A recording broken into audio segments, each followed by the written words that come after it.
Bonsoir à tous et bienvenue à Perspective. Ce matin, le Saint-Siège a publié le message du pape François pour la prochaine Journée mondiale de la jeunesse. Elle sera célébrée dans tous les diocèses et notamment au Vatican le 25 mars prochain. Son message est centré sur le passage de l'Évangile de Saint-Luc où l'ange Gabriel dit à Marie « Sois sans crainte, Marie, car tu as trouvé grâce auprès de Dieu ». En préparation aux grandes JMJ au Panama en 2019, il encourage les jeunes à oser discerner la volonté de Dieu, ce qui nécessite laisser tomber ses peurs et s'ouvrir à Dieu. Cette année, cette journée arrivera à la fin des travaux du pré-synode qui rassemblera des centaines de jeunes du monde entier à Rome. Ils s'arrêteront sur le thème du synode d'octobre prochain sur les jeunes, la foi et le discernement vocationnel. Que savez-vous sur l'Église apostolique assyrienne d'Orient? KTO, en collaboration avec Mésopotamia, nous amène dans le quartier d'Ankawa, dans le nord d'Erbil, en Irak. Là se trouve le siège de cette église assyrienne, la cathédrale Mar Yohanna al-Mahmadan. L'évêque de cette église nous la présente. La cathédrale est une construction récente. La première pierre a été posée en 2004 et elle a été inaugurée en 2008.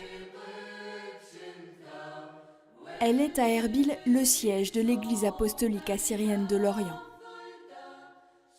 Cette église autocéphale fait partie des premières églises chrétiennes et aurait été fondée par l'apôtre Thomas. L'Église de l'Orient connaît un premier schisme. À l'époque, Nestorius, patriarche de Constantinople, refuse de donner à Marie le titre de Théotokos, c'est-à-dire Mère de Dieu.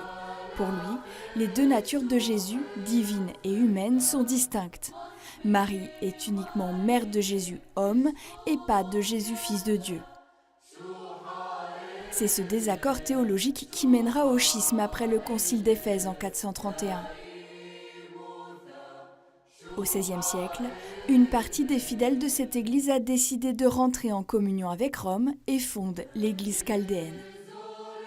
Actuellement, les membres de l'Église de l'Orient sont peu nombreux.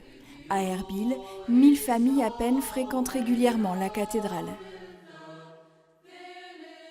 Vu de l'extérieur, cet édifice rompt avec la tradition des églises de l'Orient.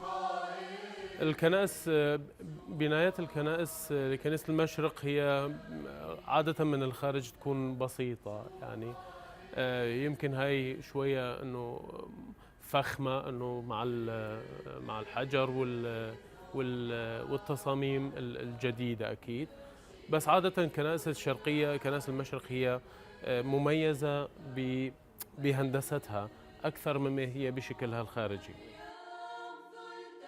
La cathédrale est construite en parpaing et en béton et recouverte de pierres de Parman ocre sculptées de croix et de symboles assyriens. Le dôme qui s'élève au-dessus de l'autel est surmonté d'une croix tréflée en bronze.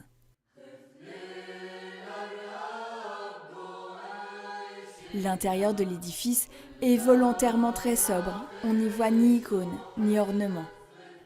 غالبا يمكن لأنه مثل ما نعرف انه حتى عند اليهود ماكو ايقونات ماكو صور تشوف حتى الصليب صلباننا هي صلبان بسيطه نسميها صليب القيامه اللي هو من غير المسيح المصلوب يعني.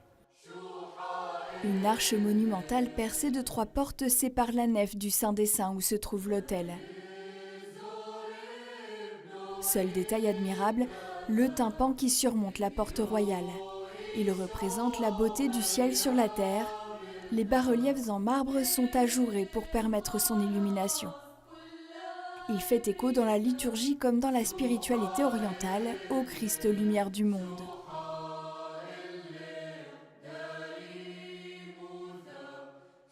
Au fond du chœur, le maître-autel est adossé au mur dans le respect de la tradition primitive pour que les fidèles et les célébrants prient ensemble tournés vers Dieu. Et voilà, c'est tout pour aujourd'hui. Merci d'être avec nous et à la prochaine.